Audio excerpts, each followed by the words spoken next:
Okay, so for this problem, we have two triangles that are connected in this way, and it's asking us to prove that BCD, I guess it would be helpful to put those in, right? BCD, AE, okay? So it's asking us to prove that triangle BCD, so BCD, that's the upper triangle, is congruent to triangle EAD, which is this triangle down here. Okay, so we have to prove that they're congruent. Okay, anytime the problem is asking you to prove something, you want to make a table full of statements and reasons. Okay, and your question on your test will probably have a table for you to fill out anyways, so you just want to get in the habit of making the table every time. And you're always going to start out your reason section with what's given to you in the instructions, okay? And what's given to us in the instructions is that the line BC is congruent to the line AE. So what that means is, if we look over here, what that means is the line BC is congruent to AE. So I'm just going to write that in there, that they are congruent to each other, okay? And it also tells us that it's another given fact that comes from the directions, that D is the midpoint of AC and BE. So what that means is that D cuts AC, this line from A to C, in half equally. It gives us two equal parts, okay? And it also says it cuts up BE, the line from B to E, it cuts it up into two equal parts. So now we know that this section is equal to this section, and we know that this section is equal to this section. So based off of the definition of a midpoint, okay, we now know that AD is the line AD is equal to the line DC. So I'm just going to write that down. AD is equal to the line DC. And we also know that the line from B to D is equal to the line D to E. So I'm going to write that down.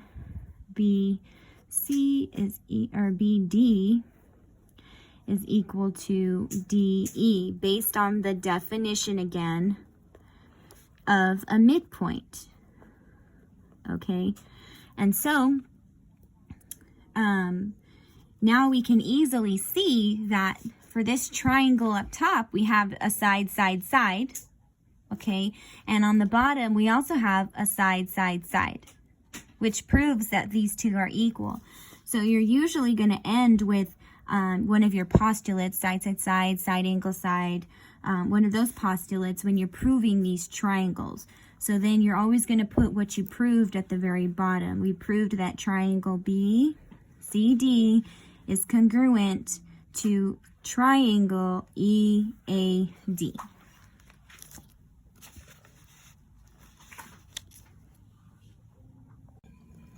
Okay, so for this problem here, okay, it's asking us to prove that triangle LMN, that triangle, is congruent to triangle LON, that triangle. So we're trying to prove this triangle congruent to this triangle. You always, when we're proving congruency of triangles, when we're proving, you want to make your chart of statements and reasons, okay? And in the directions, it gives us that LN bisects, so the line LN, it says line of LN, bisects this angle MLO. So if it bisects this angle, okay, we know that these two angles have to be equal according to the definition of bisects, okay? I'm getting a little ahead of myself. Okay, so let's go to our next given. Our next given is that line LM, so that's this line from here to here, is going to be congruent to line LO, to the line L to O. They're congruent to each other. Okay, that just means that this side is equal to this side. Okay, that's also given information. Okay, so this is enough information to prove that triangle LMN is congruent to triangle LON. And here's why. Okay, and you have to write this out when you're taking a test, okay, or if they give you this problem. So, because of the definition of a bisect,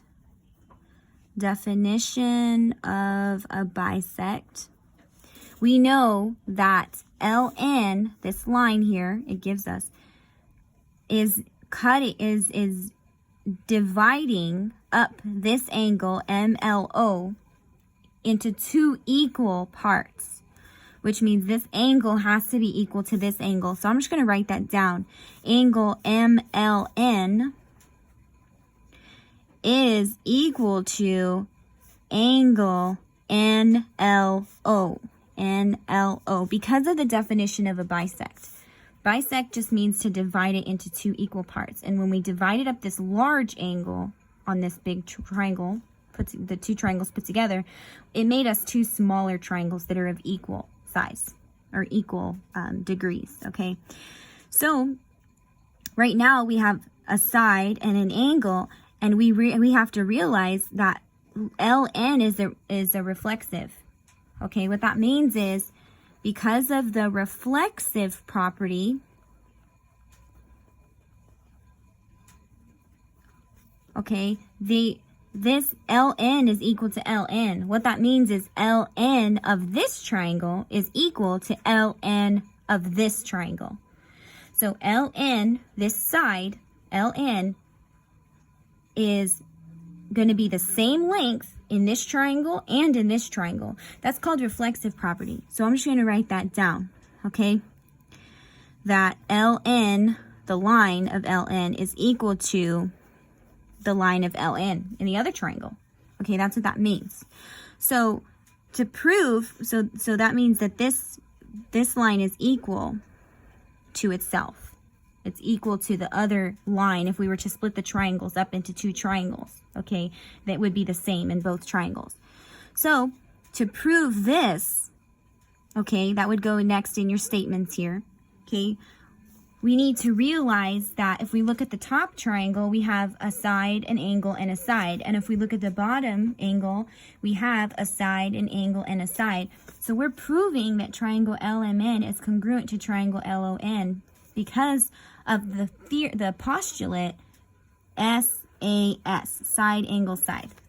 So because of side, angle, side, side, angle, side, side, angle, side, these two triangles are congruent.